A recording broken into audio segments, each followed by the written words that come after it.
Welcome to another incredible adventure hiking in Patagonia.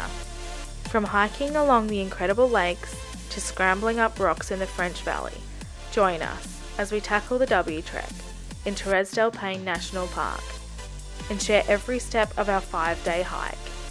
This is day 3. Let's dive in. Here we are, setting off on day 3 of the W Trek. Incredible view this morning. Not gonna lie, I really didn't want to wake up this morning. We're setting off a little bit earlier, just after 7:30. Literally, it's a big day today. I think today I wanted to stay at 12 to 14 hours maybe. So hopefully our legs are gonna feel nice and ready to do that. So yeah, setting off from Paine Grande today, on our way to Italiano and into the French Valley. Day 3 of the W Trek takes us into the French Valley of Torres del Paine National Park. Valley Francis, the French Valley, is a beautiful valley located on the southern side of the Torres del Paine mountain group. The valley splits the range in between the peak of Cerro Paine Grande to the west and the Cuernos to the east. The trail reaches its peak at Mirador Britannico, or Britanico Lookout, the tip of the W Trek. Almost everyone doing the W Trek, regardless of if you're completing it from west to east, like we are, or from east to west, ventures into the French Valley on day 3. It's the longest day of the W Trek, and hikers have a few options of where they stay. We woke up in Paine Grande campsite this morning, after returning from Great Glacier on day 2. We know this will be our biggest day yet, and we're, well, woefully unprepared, let's say. We're not sure if we're actually going to make it all the way to the top of Mirador Britannico, but we at least want to make it to the lookout, so that's our plan. First, we're making our way to the Italiano Ranger Station, where there are bathrooms, no running water though, and a place where hikers can leave their packs.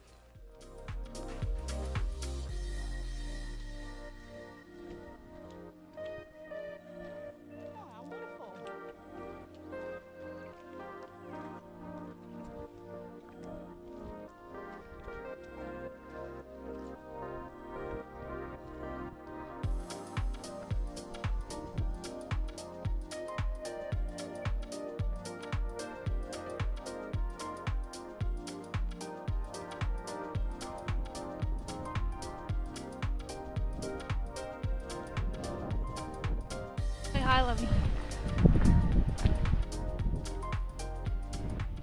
This first section is incredible. The trail snakes along the shore of Lago Skottsberg, and while it's a little undulating, it's largely flat, and there's hardly any rocks. We keep passing little waterfalls and streams as the glacial water makes its way back into the lake. This is how we get our water on the hikes, by filling up our water bottles from the glacial streams. We're using a UV purification device as a precaution, but I'm not exaggerating when I say this is the best water I've ever tasted. It's so crisp and fresh, and it's a perfect cool temperature. Didn't think I'd ever describe water as delicious, but it truly is.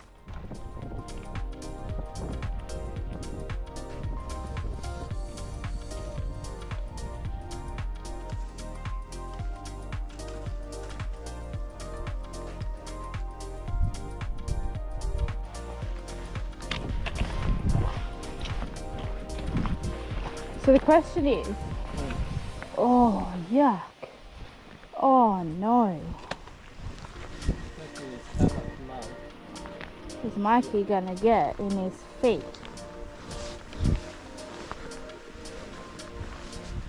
No offense, but just keep your distance. Well, just the last thing we need is both of us falling over. Oh my god, oh my god. Oh. Oh, I love it. Oh, good. Oh my god. Good, my feet are all wet.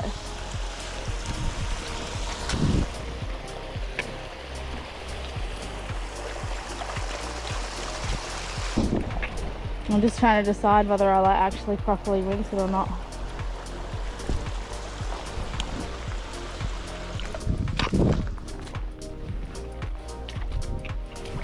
Oh, here's more. Despite these muddy sections, the sun is shining. It's incredible. We're enjoying ourselves immensely. But we do have an undercurrent of nerves as we get closer to the valley. We know this will be our longest day, and that the kilometre markings have been hugely underestimated so far.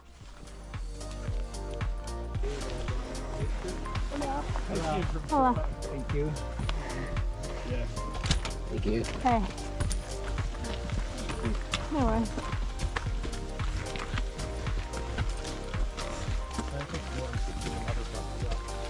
Are you going down? No. Oh, you're going up. No, I'm going up. We're just slow.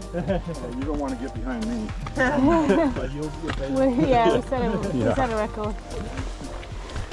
It's about 7.5 kilometres to the ranger station, and this sign says we've got 2.8 kilometres to go. So apparently we're over halfway now.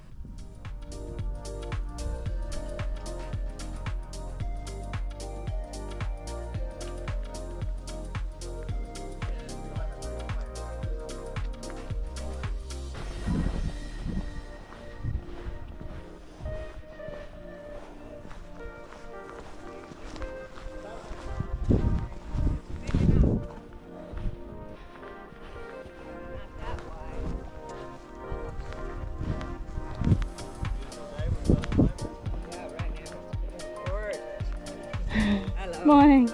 Morning. Morning. I love passing other hikers on the trail and just saying a quick hello. I don't know what it is about it, but it's like this mutual understanding that we're both undertaking this huge physical challenge, that we're so lucky to be out here doing this, but that it's also maybe a little crazy. I love it. Despite what you might have heard, we actually don't see many other hikers on the trail. I'd say up until now, we've been alone around 90% of the time. This morning's stretch of trail has been the busiest so far, and I still wouldn't count it anywhere near crowded. So whilst it can be difficult to lock in bookings at the campsites, be grateful for that, because the trails are not busy.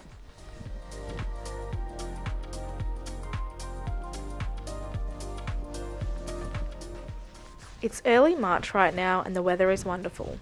It's slightly cool and crisp, but not raining and not cold, especially once you get moving.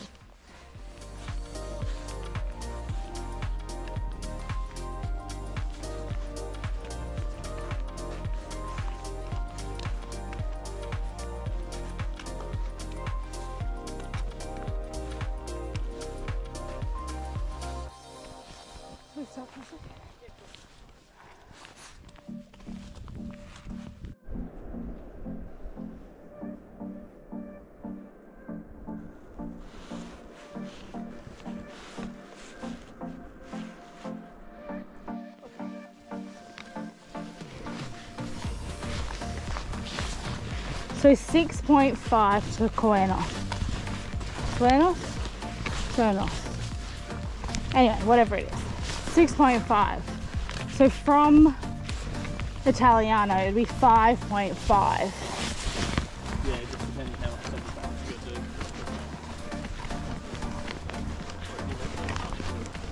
Oh yeah, I guess that could be a turn off, but I don't think so.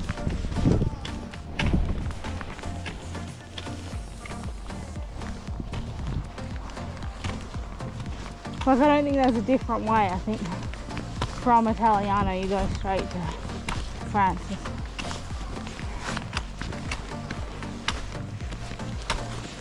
Still, yeah, Francis is much closer. Yeah. That must be quite strenuous then, because it's like further on the map, time-wise.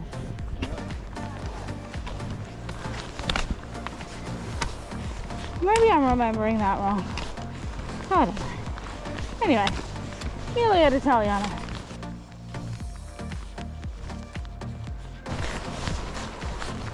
It's like this the whole way, that'd be great. I love a smooth trail. We're going down already? Do you reckon?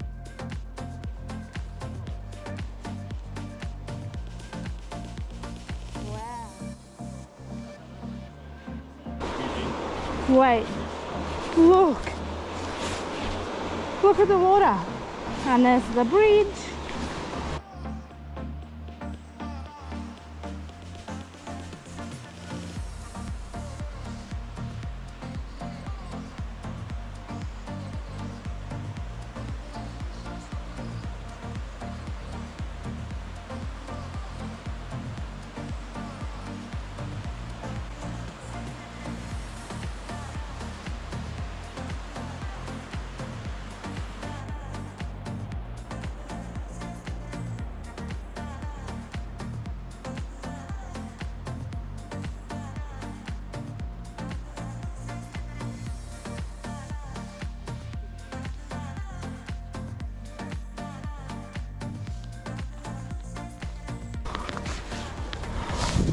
Oh yeah, lactic acid in the legs.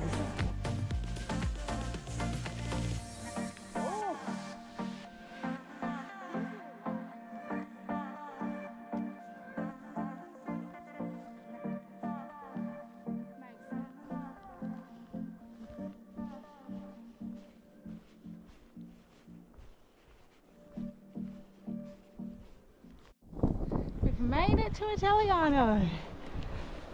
Woohoo!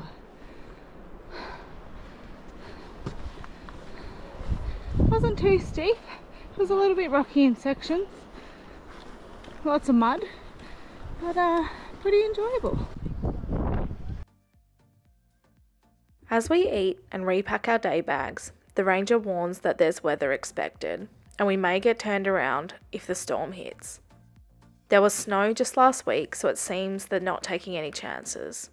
But it's such a relief to drop the big bags and just take our smaller day bags. Do note that it's an honour system here, so don't leave anything too valuable, cash, electronics in your bag. Make sure to bring those with you if you can.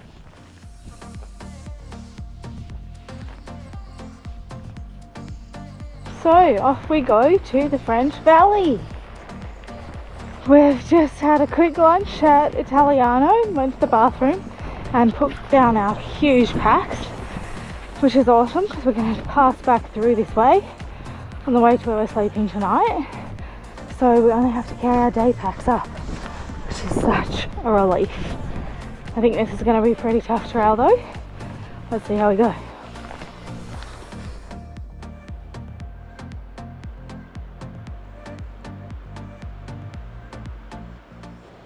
We make it to the first little lookout point and it's awesome. Maybe it's because we live in a country that isn't very mountainous, but I'm just constantly blown away by just how huge and magnificent these mountains are.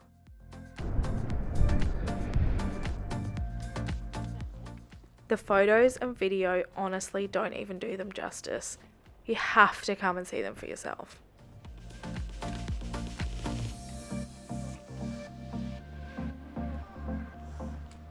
The trail beyond the first lookout is no joke. It's extremely rocky. In fact, in some places it's only rocks, and we need to scramble up them. It's very steep in sections, which doesn't come across on the camera really at all. The trail is quite well marked, with trail markers every 50 to 100 metres, which are these orange marks you can see. But a few times we're left scratching our heads as to how to get to the next marker.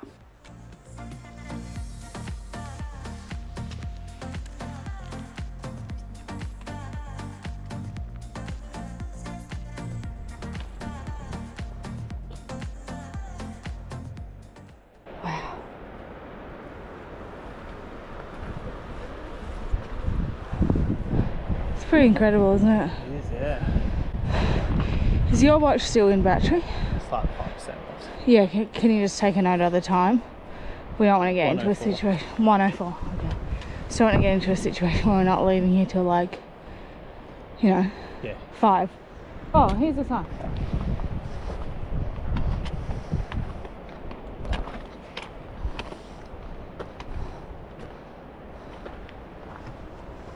So we've only gone 0.5.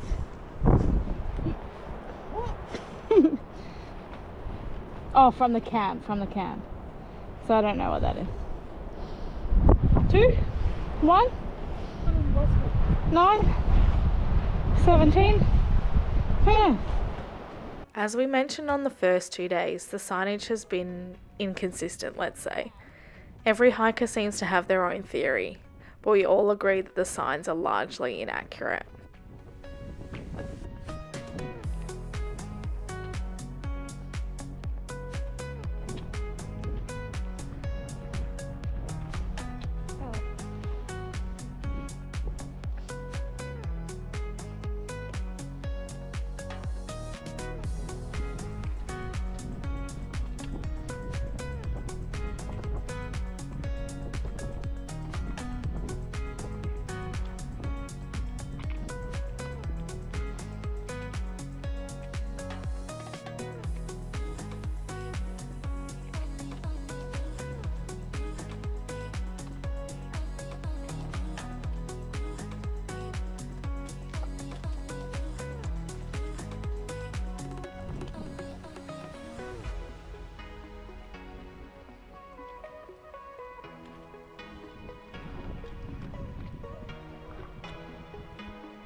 We are really struggling now and can see the weather starting to come in.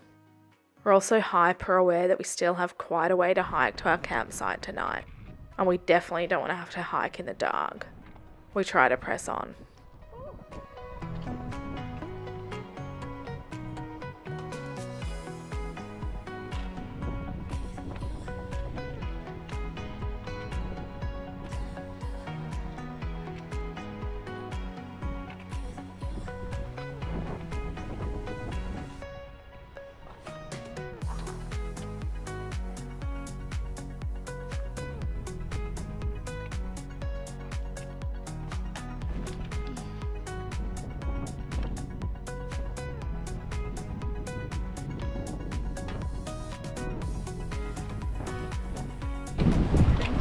No worries.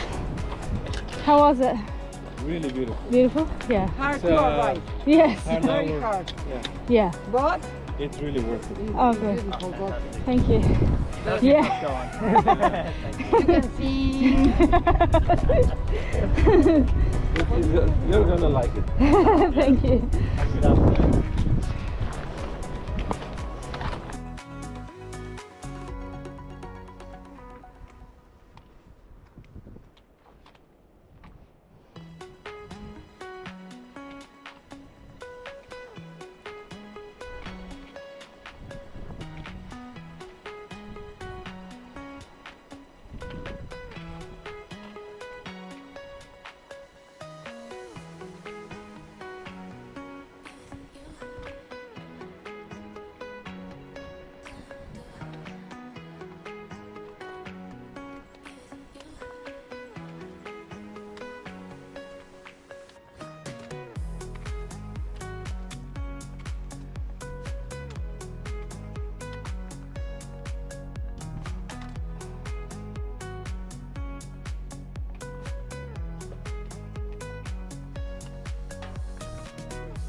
We start asking hikers coming down how much further it is.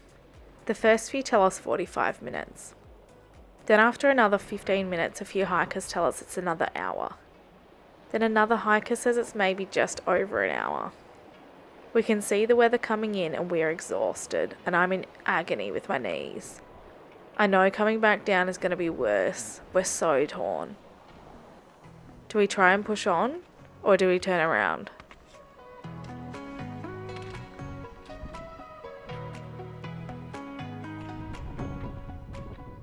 We find it clearing up a steep section, snap a few peaks and decide to turn around. We just don't want to risk finishing in the dark.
with our last 5% of battery. Here is Francis. We didn't actually make it all the way to the lookout, or Britannica, because we won't have enough time to get to our campsite tonight. So feeling a little bit dejected about that. The view here is still really epic. Weather's starting to come in now. Hopefully this has just invigorated us to make it up to the Torres.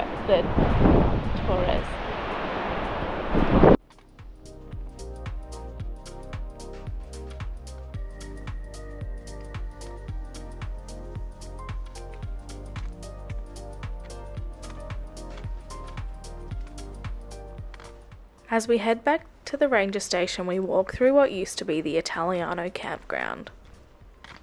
A lot of sites and online resources allude that this campground could reopen, but after hiking through, I can tell you that seems highly unlikely.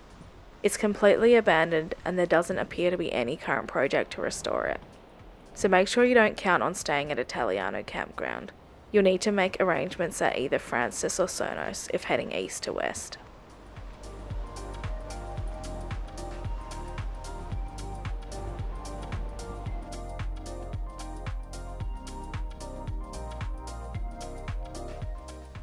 We are just setting off from the Italiano ranger station. We cracked our big bags. We feel extremely heavier to carry the day bags in a while. Apparently it's 4.5 k's to Los Cuernos. Not sure if I'm saying that right. And that's where we're sleeping tonight. So we're hopeful we'll get there before it's dark. We do have the headlamps ready to go just in case. So how to make the choice between Francis and Cuernos? All the videos we'd watched and blogs we'd read in the lead up to this trip had recommended Cuernos over Francis, saying that it's better set up and just generally nicer. However, Francis is closer to the French Valley.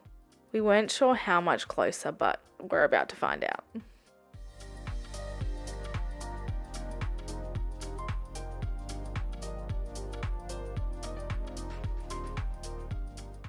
Francis is much closer, so if you're concerned about timing or slower hikers like us, Francis might be the way to go.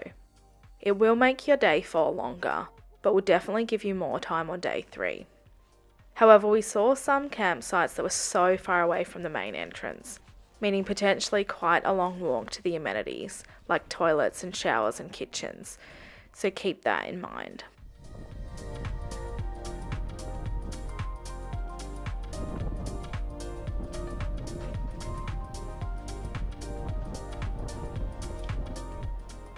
As we trudge on towards Cuernos, it's really beautiful, but boy, it's steep. It's been up and down for what feels like ages. We're coming up on 10 hours of hiking now. No wonder we're exhausted.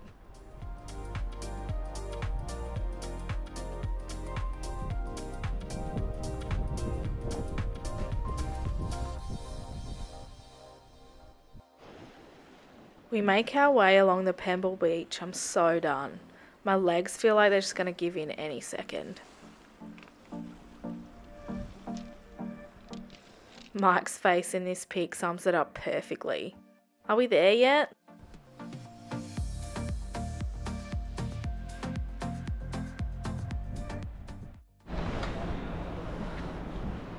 We made it. Oh my god, that last stretch was horrible.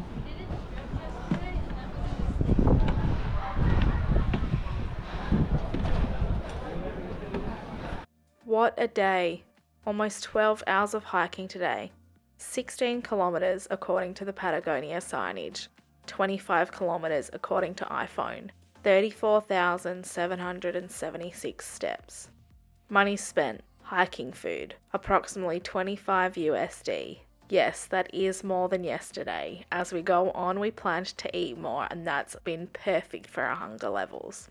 Campsite with tent and sleeping mats. 25 USD per person for the campsite, 22 USD per person for the tent rental, 10 USD each for a sleeping mat.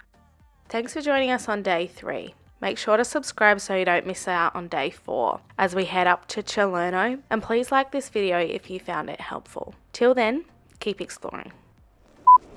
Oh, I got a spider on my pole. The buggos, they really love me, huh? Where did it go? Oh my god, he like went inside it. Oh, good. Oh, good. Well, I'm sure he won't be very happy in there, so no worries. He was really little. Hopefully not poisonous, but I don't know. Don't know about these Patagonian spiders.